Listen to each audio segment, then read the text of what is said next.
Olá, Ricardo Cusiol, com conteúdo que te ajuda a ter sucesso nos seus projetos com polímeros. Quero começar esse vídeo de hoje te lembrando mais uma vez da pesquisa que eu estou conduzindo, o link está aqui na descrição desse vídeo, para eu saber quais são os assuntos que mais te interessam, que mais você tem necessidade para que eu possa criar cursos e treinamentos presenciais, online, enfim, para que eu possa gerar conteúdo que te ajude no seu dia a dia aí a respeito de polímeros, a respeito de engenharia, a respeito de gestão, liderança, né? Então eu peço a sua ajuda para clicar no link que está aqui na descrição desse vídeo, está escrito como link da pesquisa.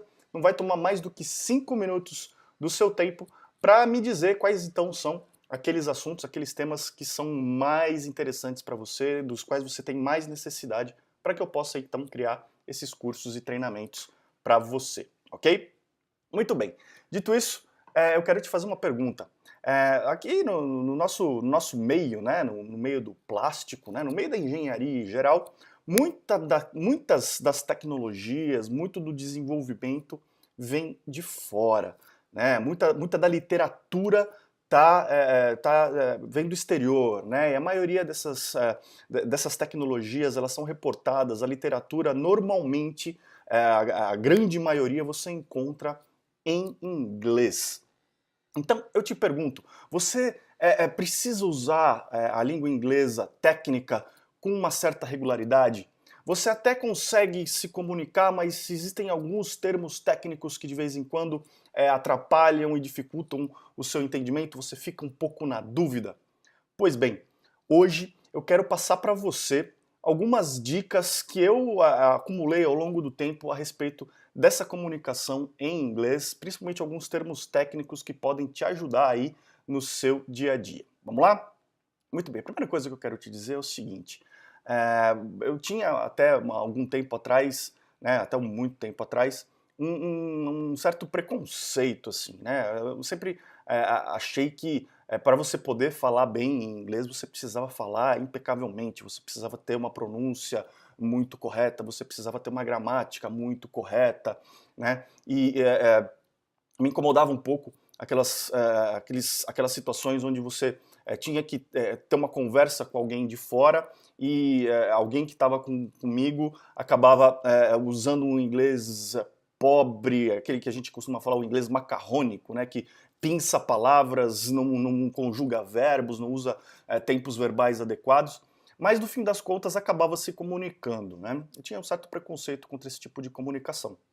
Depois, com o tempo, à medida que a gente vai crescendo, vai evoluindo, eu fui percebendo que, na verdade, o que é importante é exatamente isso, é obter o resultado, é obter a comunicação, é fazer com que você seja entendido pela outra parte, né, pela pessoa de fora, e principalmente entender corretamente o que a pessoa de fora tá querendo dizer. Eu já tive a oportunidade de participar de reuniões no exterior com mais de 10 nacionalidades diferentes. Tínhamos algumas pessoas aqui do Brasil, tínhamos algumas pessoas dos Estados Unidos, tínhamos algumas pessoas da Alemanha, da Suíça, da França, China, Japão, Itália, enfim, tinham várias nacionalidades diferentes reunidas na mesma sala, e a língua comum ali era o inglês, e muitas dessas pessoas acabavam realmente usando o inglês um pouco mais pobre em termos de gramática, em termos de construção, porém o importante é que todo mundo se comunicava. Tá? E eu acabei percebendo que essa que é a grande importância, você se comunicar. Agora, dentro de um meio técnico como é o nosso, para você poder se comunicar de forma interessante, de forma eficiente, mais do que saber exatamente as construções verbais, saber conjugar os tempos verbais, construir uma frase bonita gramaticalmente falando, mais importante do que isso é conhecer aquelas palavras, aquelas expressões técnicas de inglês técnico que que tornam a comunicação em inglês algo universal, que todo mundo desse meio vai te entender. Então, na comunicação do dia a dia, de fato, se fazer entender e entender exatamente o que o outro está falando é o primordial. Eu acho que isso não que você não deva buscar um inglês mais culto, né? Não que você não deva desenvolver a sua forma de falar. Eu acho que isso é interessante, sim, eu acho que é importante, eu acho que mostra o interesse que você tem na língua, né? Mas o importante, aquele negócio que vai fazer realmente você se sentir confortável é se comunicar, é se fazer entender e entender o que o outro está falando. Isso no dia a dia. Agora, no nosso meio, para que isso aconteça, é muito importante você ter essas expressões, essas palavras técnicas e você saber utilizá-las no momento correto, de forma que, primeiro, você esteja falando a mesma língua de todo mundo, quebre aquele gelo que normalmente existe numa comunicação em inglês, porque as pessoas vão sentir que você está falando a mesma língua que elas, estão falando dos mesmos assuntos que elas, e isso torna muito mais fácil o entendimento. Então, algumas expressões que estão muito presentes no nosso meio, como annealing, que é uma expressão que normalmente aparece, ela significa recozimento, né? Pode parecer, isso daí é muito usado para metais, mas para plásticos isso é bastante utilizado também como um meio de estabilização dimensional, como um meio de melhoria de propriedades mecânicas de algumas peças, enfim. Ou uma que é muito comum, que é a shrinkage, que é a contração, nada mais é do que contração do material, ainda mais hoje em dia, onde você tem muito intercâmbio de fabricantes de moldes de fora, né? E a contração é um parâmetro muito importante para a construção dos moldes.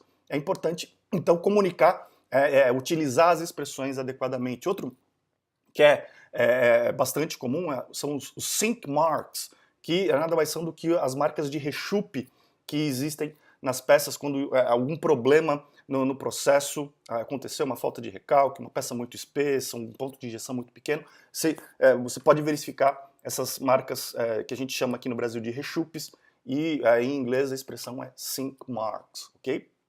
E uma outra expressão que é bastante comum, principalmente no processo, e que muitas vezes deixa dúvidas aqui, ela não é uma expressão que nós temos em português, né, a gente não costuma falar desse jeito, que é o screw forward time, que em tradução livre, é o tempo de rosca avançada, né? E numa máquina de injeção, num processo de injeção, quando a pessoa utiliza essa expressão, a screw forward time, é o tempo que compreende o tempo de injeção, que a rosca está se movimentando para frente, mais o tempo de recalque, onde a rosca se mantém pressionando, enviando pressão para dentro da cavidade. E esse screw forward time, ele começa com o tempo de avanço da rosca e ele termina com o início da dosagem, que aí começa um outro tempo que a gente também não utiliza muito, uma expressão que é screw recovery time, né, que em algumas situações você vai utilizar, que em tradução livre seria tempo de recuperação da rosca, mas na verdade é simplesmente o tempo de dosagem. É o tempo que a rosca vai se movimentar para trás até a sua posição de início de ciclo, né, a posição onde ela vai dar início à nova injeção. Eu peguei só esses 4, 5 exemplos aqui de palavras e expressões técnicas que podem te ajudar aí no seu dia a dia, que eu vejo que muitas vezes geram dúvidas, mas são os exemplos de expressões e de palavras que quando você utiliza facilitam muito a comunicação técnica, essa interação e esse entendimento técnico quando você tem que interagir então com outras pessoas de outras nacionalidades em inglês, tá certo? Agora, é óbvio que não são só essas 5 expressões, existem muitas expressões e eu preparei um glossário com algumas, bem mais do que 5 expressões, que podem te ajudar aí a ter um entendimento, então, até quando você está lendo, né, quando você está consultando a literatura, ajudar a entender mais rapidamente os termos técnicos e poder fazer uma compreensão desse texto de uma forma muito mais rápida. Eu preparei esse glossário que você pode baixar em PDF. Aí para isso, basta se cadastrar na minha lista VIP. Clica no link que está na descrição desse vídeo, deixa seu e-mail na página que vai se abrir. Nesse endereço você vai receber uma mensagem, entra na mensagem e clica no link que está lá dentro para efetivar o seu cadastro. Com isso você vai ter acesso imediato ao download desse glossário com várias expressões, várias palavras técnicas em inglês traduzidas aí para o português. Tá certo? Se você já está cadastrado na minha lista, basta seguir o mesmo roteiro, clica no link que está na descrição desse vídeo ou no botão que está embaixo da janelinha aqui que você está assistindo, deixa seu e-mail novamente para saber que é um assunto do seu interesse e você vai ter acesso imediato ao download do glossário com várias expressões e palavras técnicas em inglês traduzidas para o português, tá certo? Algumas delas têm links para vídeos que eu já publiquei aqui que explicam o conceito, tá? E eu queria saber de você como esse conteúdo te ajudou no seu dia a dia, ajudou você a resolver algum problema, né? Como esse glossário te ajudou a desenrolar algum projeto que você estava andando, uma pesquisa que envolvia literatura que você estava conduzindo. Quais são as outras palavras que não constam no glossário, que você tem dúvida, que você gostaria de saber como é a tradução do português para o inglês ou do inglês para o português? Tá? Me manda uma mensagem, me manda um e-mail contando a sua história, perguntando quais são outras palavras e expressões técnicas em inglês para que eu possa te ajudar. Me conta também a respeito de outros assuntos que sejam do seu interesse para que eu possa, então, criar vídeos e artigos como esse que te ajudem no seu dia a dia. Lembra de curtir a minha página no Facebook, lembra de assinar o meu canal no YouTube, receba conteúdo por lá também. A gente se vê nos próximos vídeos. Um grande abraço e até lá.